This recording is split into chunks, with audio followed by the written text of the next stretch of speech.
Hello बच्चों, कैसे हो आप सभी। तो आज हम लेके आए हैं पीरियोडिक क्लासिफिकेशन ऑफ एलिमेंट्स के बारे में पढ़ेंगे। तो जो आप छोटे मोटे नन्हे मुन्ने जैसे भी हो, उसी प्रकार से अपना शिकार छोड़ो इधर उधर और सारा फोकस पढ़ाई पे लगाओ। आगे की चीजें चैप्टर में सीखोगे, धीरे धीरे करके पूरा चैप्टर डिस्कस करेंगे, ठीक है। तो सबसे पहले हम पढ़ेंगे periodic classification of elements, the chapter number 5 of 10th class. 10th class का चैप्टर नंबर 5 है ये। इसमें ना ये शब्द आया होगा सबसे पहले तो, जिसको हम बोलते हैं एलिमेंट्स, ठीक है ना। इनका क्लासिफिकेशन करना होता है। तो सबसे पहले तो आप शिकारियों को ये पता होना चाहिए कि एलिमेंट्स क्या होते हैं। जब तक यही नहीं पता होगा कि एलिमेंट्स क्या होते हैं तो आप उनको कैसे बांटोगे, है ना। ओ मेरे विद्वानों, समझ आ रही है बातें। तो एलिमेंट्स के बारे में पता होगा तब। इस लेक्चर को शुरू करने से पहले ना मैं तुम्हें 4 बेसिक बातें बताऊंगा। एक बताऊंगा एलिमेंट्स क्या होता है, दूसरा एटम्स क्या होते हैं, ठीक है। और फिर एक मोस्ट इंपोर्टेंट चीज कंपाउंड क्या होता है, और एक होता है मॉलिक्यूल। समझ रहे हो मेरे मूर्खों, ओ मूर्खों, ये समझेंगे हम। एलिमेंट्स, एटम्स, कंपाउंड्स और मॉलिक्यूल्स के बारे में जानेंगे, क्योंकि जब तक तुम्हें ये 4 चीजें पता नहीं होंगी तुम्हें चैप्टर समझ आएगा ही नहीं। समझेगा नहीं समझे। और एलिमेंट्स को ना हिंदी में बोला जाता है भैया तत्व। चलो मैं सबको लिख देता हूं यहाँ पे। एलिमेंट्स को बोला जाता है तत्व हिंदी के अंदर, और एटम्स को बोलते हैं हिंदी के अंदर परमाणु। अब कई बच्चे सोच रहे होंगे हिंदी में मत बताइए, हम तो इंग्लिश मीडियम के स्टूडेंट हैं। तो कई बच्चे ऐसे होंगे जो हिंदी मीडियम वाले भी देख रहे होंगे वीडियो के, तो उनको भी उनके बारे में भी सोचो। दूसरा होता है मॉलिक्यूल, जिसको हम बोलते हैं अणु। तबीयत मेरी खराब है, थोड़ा एडजस्ट कर लेना। तो एलिमेंट्स के बारे में सबसे पहले हम पढ़ेंगे। हंस काहे रहे हो, हंस काहे रहे हो। तुम्हारी जिंदगी तुम पर हंसेगी और ना पढ़ लो आराम से क्या। कोई बात नहीं, एलिमेंट्स के बारे में करते हैं। तो एलिमेंट्स क्या होता है, जो अर्थ होती है ना हमारी, अर्थ की जो क्रस्ट होती है, क्रस्ट, अर्थ क्रस्ट, जिसको हिंदी में बोलते हैं धरती की भूपर पट्टी। का की भूपर पट्टी बोलेंगे, धरती की भूपर पट्टी। धरती की भूपर पट्टी, मान लो ये तुम्हारी अर्थ है, और अर्थ की ये ऊपर वाली सतह यानी कि सरफेस से लेकर के नीचे 34 किलोमीटर तक जब तुम खोदोगे पृथ्वी को, खुदाई चलेगी नीचे तक। और इस खुदाई के दौरान 34 किलोमीटर तक जो खुदाई चले, अर्थ क्रस्ट बोलेंगे इस जगह को, 34 किलोमीटर तक का ही जगह। और खुदाई करके जो तुम मटेरियल निकाल के लाओगे बाहर, समझ रहे हो, ये खुदाई करके जो भी तुम बाहर निकाल करके लाओगे, इस मटेरियल को क्या बोलेंगे, तत्व बोलेंगे। क्या बोलेंगे, या इन्हीं को एलिमेंट्स बोलेंगे। समझे, अरे बोलो। अब दूसरी चीज याद रखना, ये जो निकाल करके तुम बाहर लाए हो ये एलिमेंट्स, 3-4 बातें इनके बारे में याद रखोगे। पहली बात, एलिमेंट्स कहां से आए हैं, अर्थ क्रस्ट से, ठीक है। तो क्या लिखोगे, obtained from earth crust, earth crust, और नेचुरली, ये भी लिख सकते हो नेचुरली मिले हैं तुमको। समझे का नहीं समझे। और दूसरी बात इसकी समझ में आएगी कि जितने भी एलिमेंट मिलेंगे धरती से, सारे क्या होंगे, प्योर, ठीक है। They are pure substances. क्या होंगे ये, प्योर सब्सटेंसेस होंगे ये। जैसे तोहरी मम्मिया तुमको भेज दे कोई प्योर चीज लेने के लिए, तो अर्थ की क्रस्ट को खोद के निकाल लो एलिमेंट, तुम्हारे बस की हो तो, क्योंकि ये प्योर सब्सटेंस होते हैं। समझ में आया नहीं आया। कोई भी प्योर चीज होती है उसके अंदर मिलावट नहीं होती है, बात सच है, क्योंकि ये सारे के सारे एक प्रकार के पार्टिकल से मिलकर बने होते हैं। नहीं समझे? समझे? तो element are made up of, element किससे मिलकर बने होते हैं बताओ जनिक हमका? Made up of similar type of particles, similar types of particles, यानी कि सारे एक ही टाइप के पार्टिकल से मिलकर बने होंगे। और अगर तुम इस पर कोई भी हथौड़ा यानी कि फिजिकल तरीके का प्रहार करोगे या केमिकल तरीके का प्रहार करोगे तो इसके जो पार्टिकल हैं वो ब्रोकन नहीं हो पाएंगे। इसीलिए प्योर सब्सटेंस की सबसे बड़ी खासियत यही होती है कि भाई जो प्योर सब्सटेंस होते हैं उनको ना तो फिजिकली तोड़ा जा सकता है और ना ही केमिकली तोड़ा जा सकता है। समझ रहे हो? एलिमेंट्स जो है वो प्योर है, तो element can neither be broken, neither be broken, यानी कि ना ही तोड़े जाएंगे, नॉर बी बल्ट, ना ही बनाए जाएंगे। मिलेंगे कहां फिर? बना भी नहीं सकते, तोड़ भी नहीं सकते, कहां मिलेंगे? अरे अभी तो बताए मूर्खो, यहां देखो ना, अर्थक्रस्ट से मिल जाएंगे तुमको, नेचुरली मिल जाएंगे, ये कह लो। Element can neither be broken nor be built by any physical और केमिकल फोर्स हुआ। समझे? Element can neither be broken nor be built by any physical और केमिकल फोर्स। समझे कि नहीं समझे? घुस गई भेजा में बात?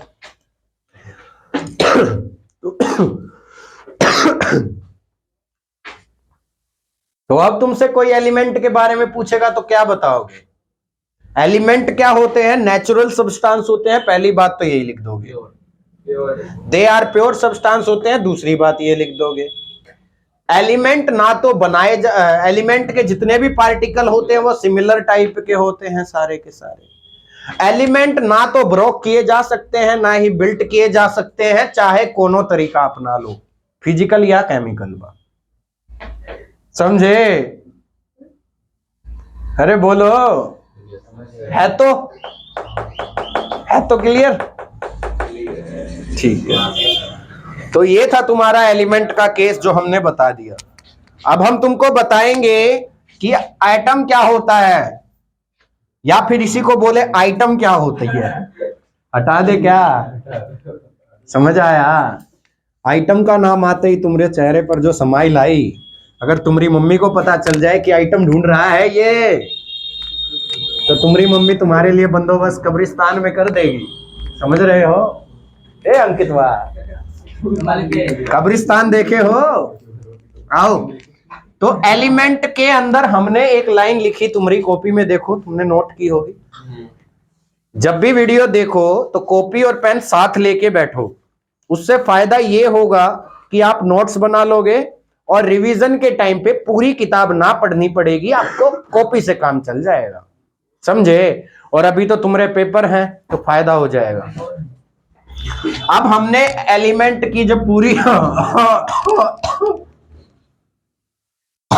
पूरी डेफिनेशन जो लिखवाई, उस डेफिनेशन में हमने तुमको लिखवाया कि एलिमेंट जो होते हैं सिमिलर टाइप के पार्टिकल से मिलकर बने होते हैं। लिखवाई ये लाइन, कहा लिखवाई थी कि elements are made up of similar type of particle. ई लाइन लिखवाई का ना ही लिखवाई? लिखवाई। कौन से नंबर पे? कौन से पे? तीसरा। तेज बोलो रे। Made up of similar types of particles, ये लिखवाया ना। तो जो सिमिलर टाइप का ही पार्टिकल तुमने बोला, इसको ही बोला आइटम। क्या बोलेंगे? इन्हीं को एटम बोलेंगे। यानी कि एलिमेंट के जो छोटे छोटे कण जिनसे एलिमेंट मिलके बना है, समझ रहे हो? एलिमेंट के वो छोटे छोटे कण, वो छोटे छोटे पार्टिकल जिनसे एटम मिलकर के बना है, उनको आइटम बोलेंगे। ये आइटम तुम्हारा वाला आइटम नहीं है, ये एटम वाला आइटम है, समझ रहे हो ना, उसको एटम बोलेंगे। सो इसकी डेफिनेशन में अगर मैं आऊं तो क्या लिख सकता हूं, बता सकता है कोई मूर्ख विद्वान कि एलिमेंट्स का छोटा part, the smallest part of element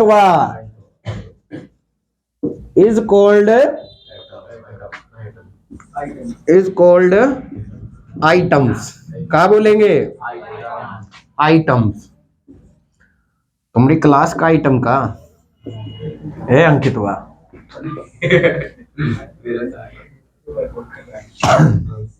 दूसरी बात, ये जो एटम होता है क्या, यही वो एटम होता है जो डिफरेंट कंपाउंड को बनाने में पार्टिसिपेट करता है। अब तुम शायद इस बात को भूल जाओगे। सबसे पहले तो यही रखो कि smallest part of element is called atoms. ठीक है, atoms of same elements are identical. अब ये शब्द तुमको खाएगा कि आइडेंटिकल का होता है। आइडेंटिकल का मतलब डिट्टो, समझे?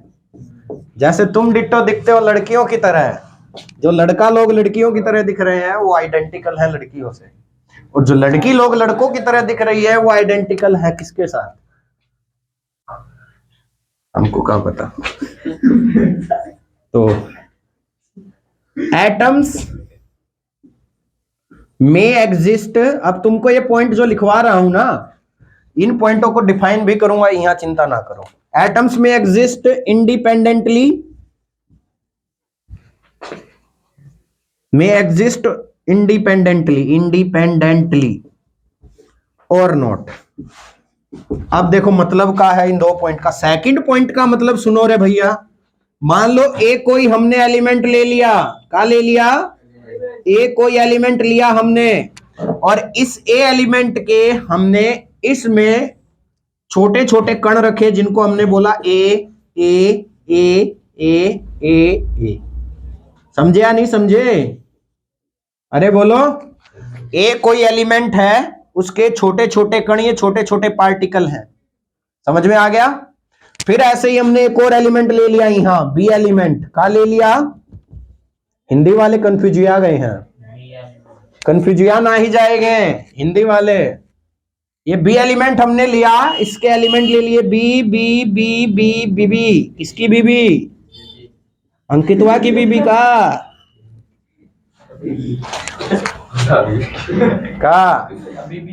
हबीबी मियां खलीफा। चुप नहीं रहोगे तुम? अल हबीबी। ये देखो, एक तो ना मियां खलीफा का नाम आते ही तुम्हारे चेहरे पर स्माइल पता नहीं क्यों आ गई। एक और नाम भी तो है उस गंजे का, क्या नाम है गंजे का?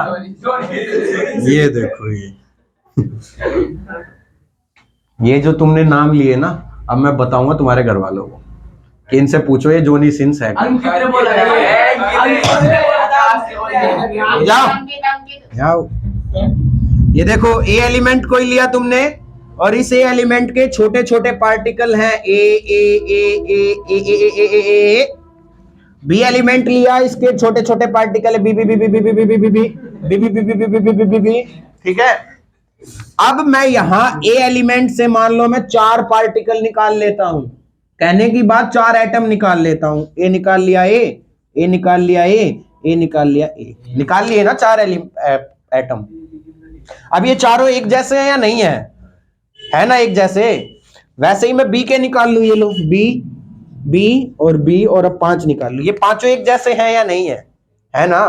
तो यही तो लिखा कि एटम्स सेम एलिमेंट से निकालोगे सारे आइडेंटिकल होंगे। क्या होंगे? यानी कि डिट्टो होंगे। समझ में आ गया?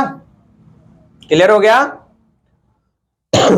दूसरी बात, एक एलिमेंट का, ए एलिमेंट से मैंने एक एटम उठा लिया, एक एटम मैंने बी एलिमेंट से उठा लिया, तो क्या बन गया? A B. बोलो।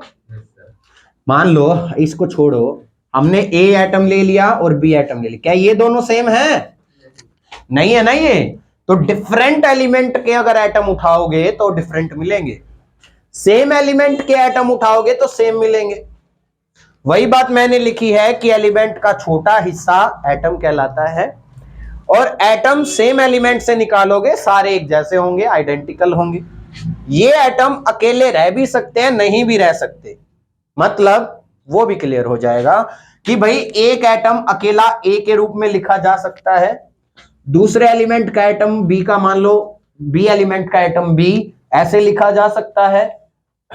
और कई बार ऐसे एग्जिस्ट नहीं कर पाते ये, जब ये ऐसे एग्जिस्ट नहीं कर पाते तो इन्हें लिखा जाता है ए बी के रूप में। किस रूप में लिखा जाता है?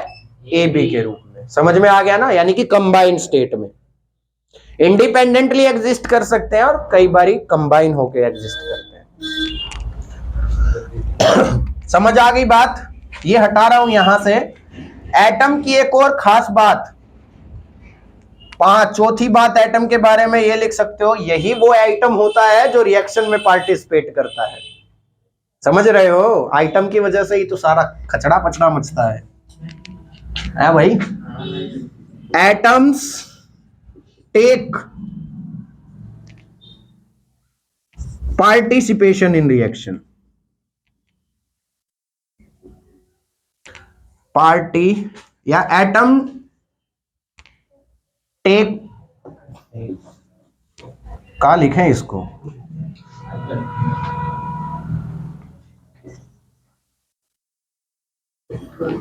टेक्स्ट को छोड़ो ना, सीधा लिख दो। Atom participates in a chemical reaction. वाह, समझे या नहीं समझे? समझे? तो एटम एलिमेंट दोनों क्लियर हो गया होगा तुमको? आ गया? अरे बताओ किसको समझ नहीं आया? सबको आ गया है? आया? नेक्स्ट है कंपाउंड। अच्छा जी, जब हमने एलिमेंट को जान लिया, एटम को जान लिया, अब हमारी कड़ी पहुंचती है किसके ऊपर? कंपाउंड के ऊपर। फिर चैप्टर शुरू करूंगा, जब तक तुम्हें ये नहीं पता होगा कैसे करोगे। मान लो कोई एलिमेंट लो, तुम ए एलिमेंट लिया तुमने, ठीक है। फिर से वही बी एलिमेंट ले लो, तुम्हारी मर्जी है, तुम कोई एलिमेंट लो। मैंने नाम रखा है ए और बी, कुछ भी ले सकता हूं मैं, क्योंकि बहुत सा एलिमेंट हमारे पास है। तो जो ए एलिमेंट है उसका एटम क्या होगा? ए ए ए ए ए ए और ए। बी एलिमेंट होगा, उसका एटम क्या होगा? B B B B L Habibi और बी, ठीक है ना। अब ए एटम का, ए एलिमेंट का एक एटम उठा लिया ए, बी एलिमेंट का एक एटम उठा लिया बी, और दोनों कंबाइन हो गए। और कंबाइन हुए किस मात्रा में? फिक्स रेशो में। किस रेशो में कंबाइन हुए? फिक्स रेशो से मतलब समझते हो कि भाई ए का हिस्सा कंफर्म करके दो। कंफर्म करके का मतलब ये नहीं अपनी मर्जी से कुछ भी सूट दो इसके अंदर। बी का हिस्सा वो भी कंफर्म करके लाओ, ये नहीं कोई भी आइटम बनाओ, कंफर्म करके लाओ, फिक्स करके लाओ और जोड़ दो दोनों को। जैसे ही जोड़ दोगे ये बन जाएगा ए बी, इसको बोलेंगे यौगिक या कंपाउंड। यानी कि जब दो या दो से ज्यादा एटम को फिक्स रेशो में मिला दिया जाए, उनके योग से जो बन जाए वो यौगिक कहलाए। समझ में आया नहीं आया? दो या दो से ज्यादा एटम को फिक्स रेशो में मिला दिया जाए, उनके कंबाइन होने से जो चीज बन जाए वो कंपाउंड यानी यौगिक बन जाए। आ गया समझ में? क्लियर हुआ या नहीं हुआ? हटा दे इसे। सबका एग्जाम्पल दूंगा, चिंता ना करो, सबका एग्जाम्पल दूंगा। कंपाउंड का होगा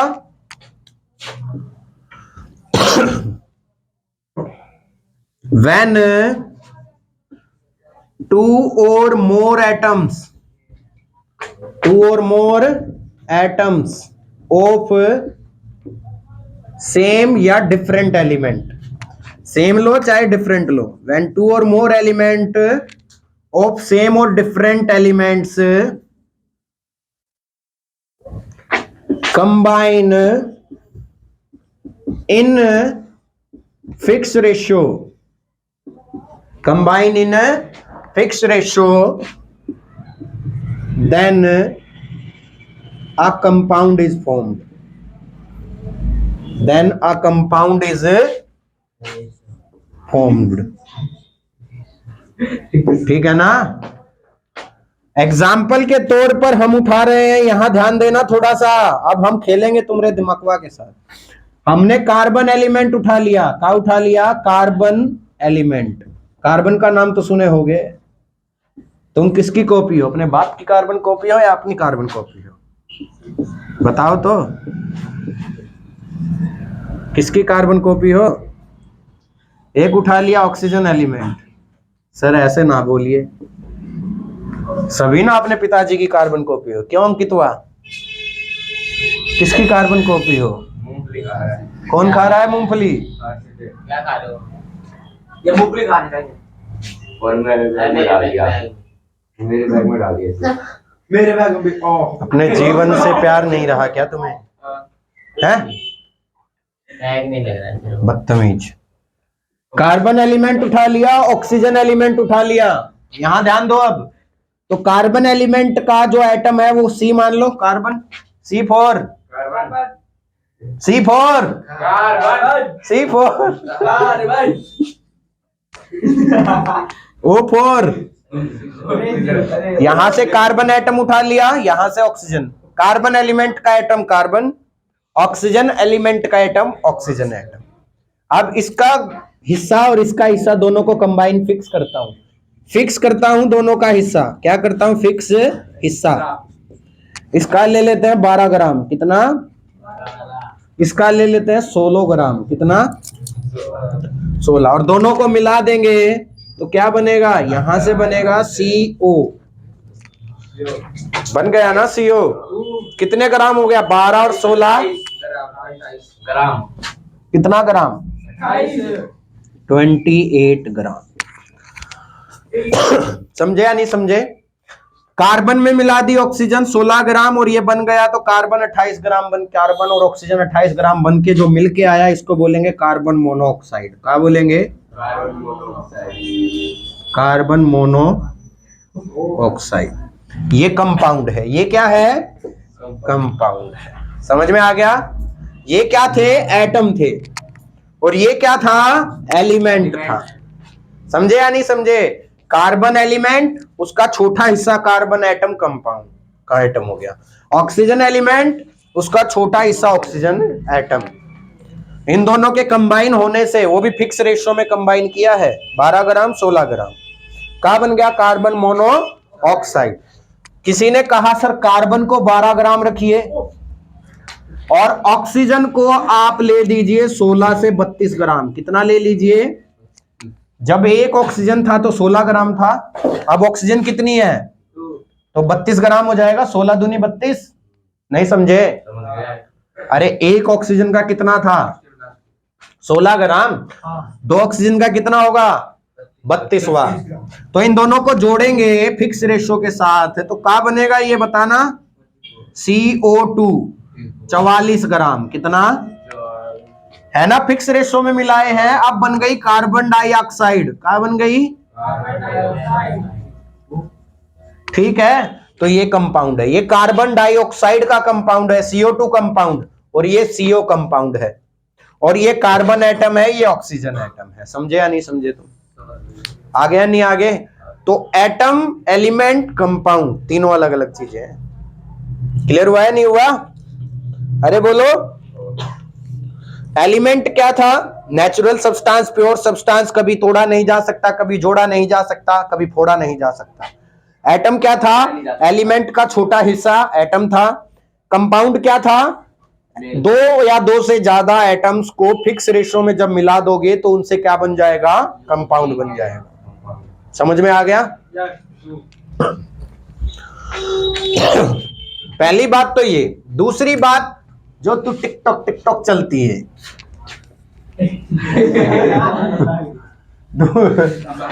दूसरी में क्या आएगा? दूसरी में आएगा कि कंपाउंड भी क्या होते हैं? प्योर होते हैं। Compound are pure substances. पहली बात तो यही, जो तू टिकटॉक टिकटॉक चलती है, कंपाउंड्स आर प्योर सब्सटेंसेस। क्या होंगे? प्योर सब्सटेंसेस होंगे। कंपाउंड क्या होंगे? Pure substances. प्योर को अगर हमें समझना हो कि कोई चीज प्योर है तो उसको कैसे पता करोगे? बिना मिलावट के हो, किसके हो? अपनी आइडेंटिटी को लॉस कर दे जब उसके ऊपर कोई फिजिकल या केमिकल फोर्स मारी जाए। सर कहा बोल दिया? ये देखो, कोई भी प्योर चीज की पहचान ये होती है कि आइडेंटिटी को वो कर देती है लॉस जब उस पर कोई फोर्स लगाई जाती है, चाहे वो फोर्स कोई भी हो, फिजिकल हो, मेंटल हो, इमोशनल हो या केमिकल हो। वैसे तो साइंस के अंदर दो ही फोर्स होती है, तुम्हारे भावनाओं को काबू में रखो। फिर फोर्स दो ही बोल रहे हैं यहाँ पर, फिजिकल और केमिकल। हाँ वो अलग है, कईयों का दिमाग चल गया होगा, फ्रिक्शनल फोर्स, फलाना फोर्स, धमका फोर्स।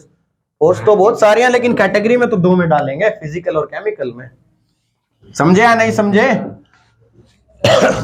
तो भाई जो आइडेंटिटी को लॉस कर दे, सपोज करो कार्बन और ऑक्सीजन से मिलकर बनी है कार्बन मोनोऑक्साइड। क्या बनी है?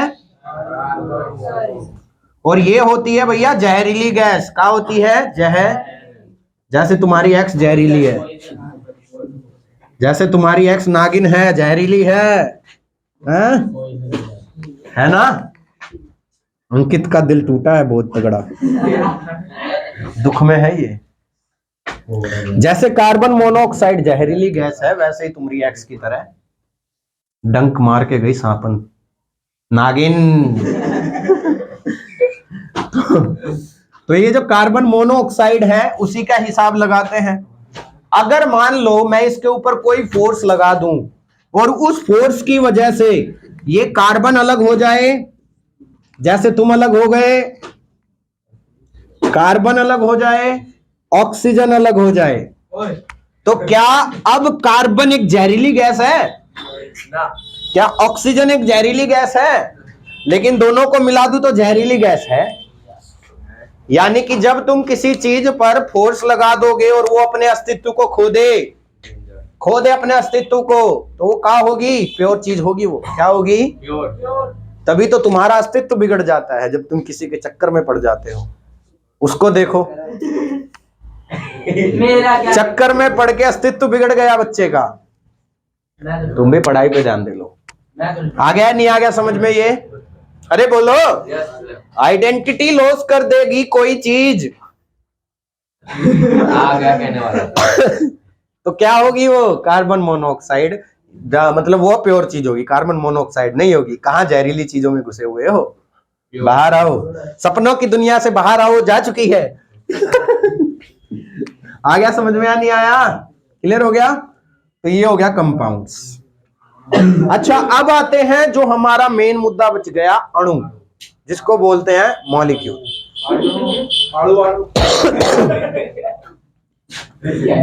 अणु से हमको एक शब्द समझ में आता है, एक बात याद आ गई अणु से हमें। बता दे क्या? नहीं बताएंगे, हमारी मर्जी, मेरी मर्जी, नहीं बताएंगे। अच्छा मॉलिक्यूल के बारे में आओ। तो मॉलिक्यूल होता है भैया smallest part of compound, smallest part of compounds. ठीक है ना? पहली बात। Number 2, made up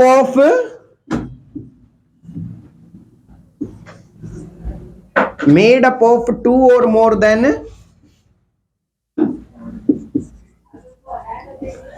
two atoms,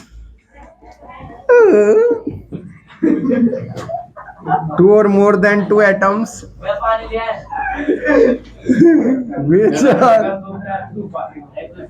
which are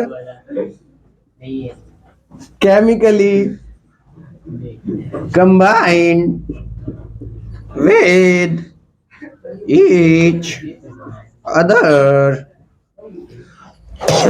यानी कि मान लो हमने यहां CO लिखा कंपाउंड, यहां लिखा CO2 कंपाउंड, तो CO कंपाउंड के अंदर जो मॉलिक्यूल होंगे वो CO टाइप के होंगे। अरे बोलो ना, जैसे एलिमेंट के अंदर एटम थे, नहीं समझे, वैसे ही कंपाउंड के अंदर का। कौन बोल रहा है ये लड़की। CO2 होंगे, ठीक है, ये कंपाउंड के अंदर ये मॉलिक्यूल होंगे। यानी कि जैसे एलिमेंट के अंदर ये छुटका छुटका एटम भरे पड़े थे, कंपाउंड के अंदर ये छुटके छुटके मॉलिक्यूल भरे होंगे। समझे? अरे बोलो ना, बोल दो। तो छोटे छोटे जो मॉलिक्यूल भरे होंगे ये भरे होंगे। यहां से मान लो मैंने एक मॉलिक्यूल निकाल लिया, फिर मैंने एक और निकाल लिया, यहां से एक और निकाल लिया, यहां से एक और निकाल लिया, कितने भी निकाल सकता हूं मैं। यहां से निकाल लिया एक और, यहां से निकाल लिया एक और, यहां से निकाल लिया एक और। तो जब एक मॉलिक्यूल होता है तो ये लिख दूं एक बार CO, यानी कि एक मॉलिक्यूल। दो मॉलिक्यूल लिए तो 2 CO, 3 मॉलिक्यूल ले लिए मान ले 3 CO। Same as it is यहां लिख दिया हमने, एक CO2 ले लिया, 2 बार CO2 ले लेते हैं, चलो 3 CO2 मॉलिक्यूल ले लिए। तो मॉलिक्यूल क्या होगा? मॉलिक्यूल होगा smallest part of compound made up of 2 or more than 2 atom which are chemically combined with each other.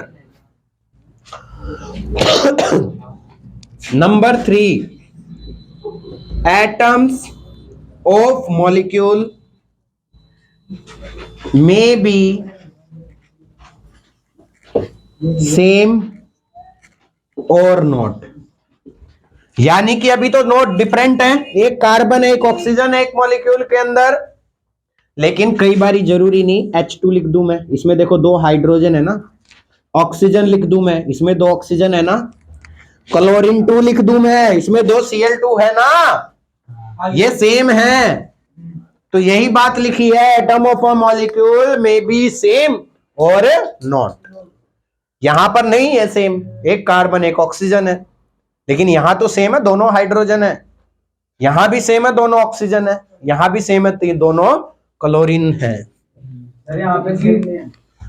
कहां कहां सेम है भैया? CO में बेटा एक ऑक्सीजन और एक कार्बन नहीं है, दिख नहीं रहा तुमको? अपनी अखियां खोलो, लड़ाते फिरते हो इन अखियों को। अभी गली में जा रहा था, एक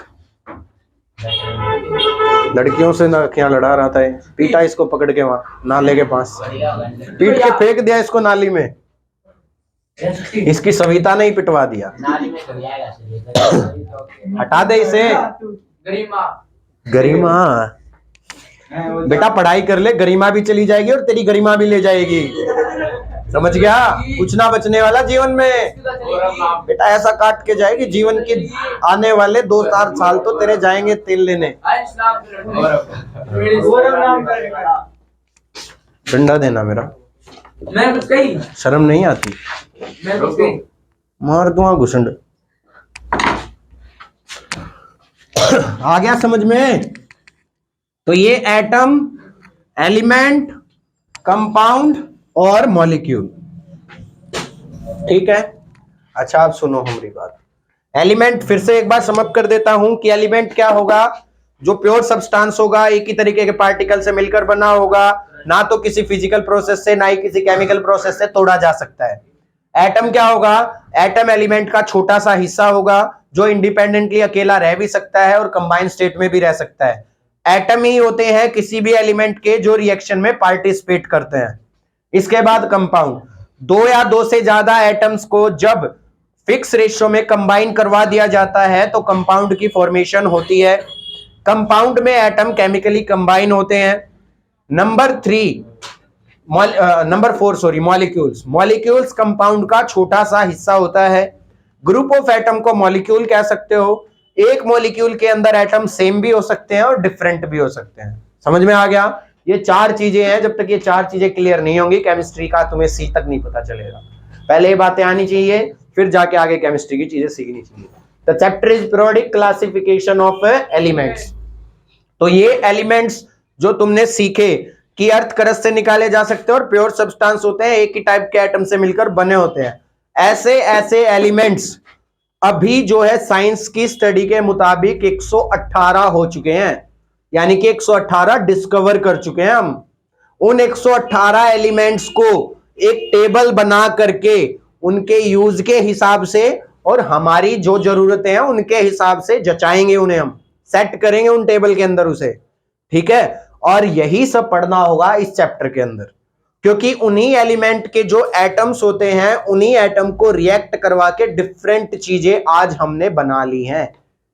कोई गैस अच्छी बना रखी है तो कोई फैन, कूलर, जो भी चीजें आज तुम्हारे आसपास हैं इन एलिमेंट्स के एटम्स की मदद से मिलकर बनी हुई है, क्योंकि हर एक चीज छोटे छोटे एटम से मिलकर बनी हुई है, ठीक है। नेक्स्ट वीडियो के अंदर, सेकंड पार्ट के अंदर हम इस चैप्टर के एलिमेंट्स जो होते हैं 118 उनको अरेंज करना सीखेंगे। तब तक के लिए पढ़ाई जारी रखें, पढ़ते रहें, आसपास सफाई रखें, और दूसरी सबसे बड़ी बात, सबिता बबीता पुनिया जो भी तुम्हारी हैं उनसे ध्यान हटाएं, गरिमा से गरिमा ले जाएगी, इसलिए उनसे दूर रहें और पढ़ाई पे ज्यादा ध्यान रखें। मिलेंगे नई वीडियो में, तब तक के लिए पढ़ते रहें, बाय बाय। चले चले